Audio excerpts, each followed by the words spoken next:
Récapitulons. Lorsqu'on conçoit une application, on a souvent une idée bien précise de ce que l'application doit faire.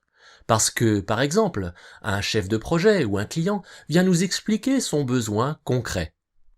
Nous avions tout à l'heure pris un exemple, réaliser une application de gestion de facturation. Et cette application devait, notamment, permettre de créer des factures. On a donc écrit dans cette application une classe ayant vocation à répondre à ce besoin. Un composant de type service avec une méthode createInvoice. La facture devait avoir un numéro. Nous avions décidé, plutôt logiquement, que ce numéro commencerait par 1 et que le service se chargerait d'incrémenter automatiquement le numéro. 1, 2, 3, etc. Et puis on devait connaître le client de la facture. Alors on a décidé que l'utilisateur de notre logiciel pourrait entrer le nom du client au clavier via la console. Nous avions rapidement séparé cette problématique de saisie dans une classe séparée, un composant de type contrôleur. Enfin, nous avions prévu de sauvegarder les factures quelque part, et nous avions tout de suite pensé à la base de données, mais nous voulions aussi aller le plus vite possible pour commencer à démarcher nos clients. Alors nous avons décidé de mettre les factures en mémoire pour commencer. Et nous avons pour cela créé une classe spécifique, un composant de type repository, qui se charge donc de gérer les factures en mémoire. Puis on a cherché un client, et on a commencé à travailler avec le garage Michel, qui malheureusement ne pouvait pas s'accommoder de notre système en l'état. Les factures du garage avaient un système de numérotation différent. Et par ailleurs, monsieur Michel voulait pouvoir saisir le nom du client via un formulaire web. Alors nous avons modifié notre logiciel pour permettre cette variante. Travailler comme nous l'avions pensé au départ, ou travailler comme le demandait le garage Michel.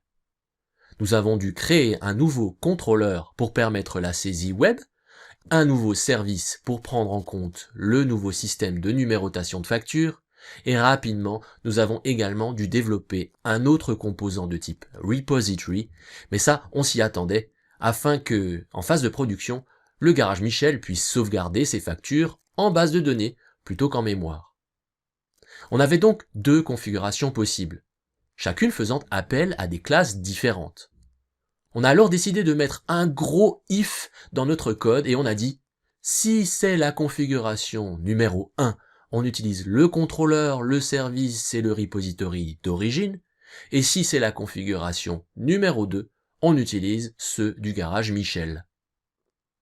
Et puis, on a eu un troisième client, un peu plus gros, la chaîne de magasins Chamboule-Tout, qui voulait encore un autre système de numérotation de factures, ni celui d'origine, ni celui du garage Michel, et qui en plus voulait deux mécanismes de saisie différents pour deux magasins de sa chaîne.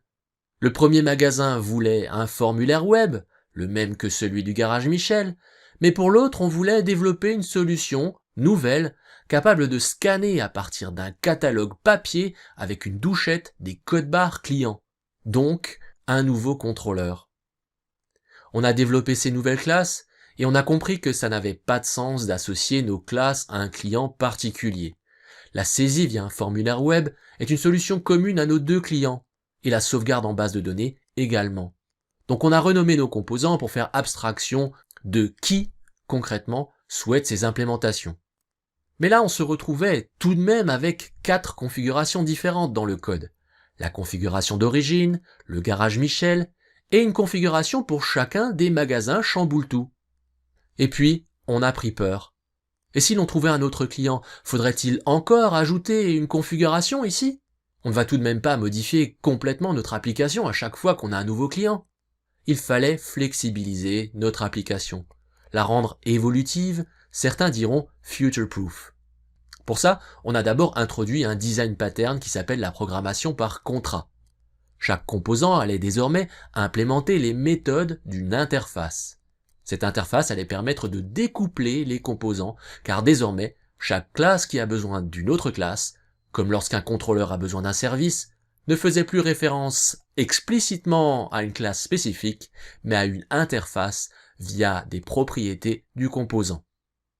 Et puis on a mis en place un mécanisme qui permet de valoriser les propriétés de chaque composant à la volée, au besoin, avec une implémentation ou une autre, en passant par les setters de ses propriétés.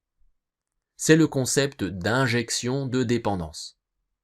Ne restait plus qu'à permettre à celui qui exploite le logiciel d'indiquer quelles implémentations de contrôleurs, de services et de repositories il avait besoin. Et on s'est dit que l'on pouvait carrément renseigner le nom de ces classes et les faire instancier par Java grâce à la réflexivité de Java. On a inversé le fonctionnement de l'application. C'est un bout de code centralisé dans le main qui était désormais en charge de créer les composants et de les mettre en relation. C'est ce que l'on appelle l'inversion de contrôle. On est arrivé à un système qui, lorsqu'il évolue, ne demande plus qu'une seule chose, c'est de développer les nouvelles implémentations. Le nouveau contrôleur, le nouveau service et le nouveau repository, le reste de l'application ne change pas.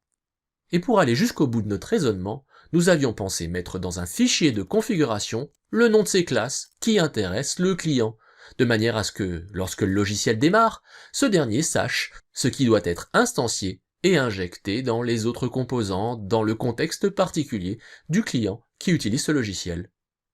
Ce petit bout de code qui va permettre l'inversion de contrôle, et donc par conséquent l'injection de dépendance, et qui va pouvoir déterminer de lui-même, pourquoi pas via un fichier de configuration, quoi instancier et quoi mettre en relation, eh bien vous allez le voir tout de suite. Spring va nous le fournir. Ce n'est pas la peine de l'écrire. Et c'est ce que l'on appelle le conteneur léger de Spring.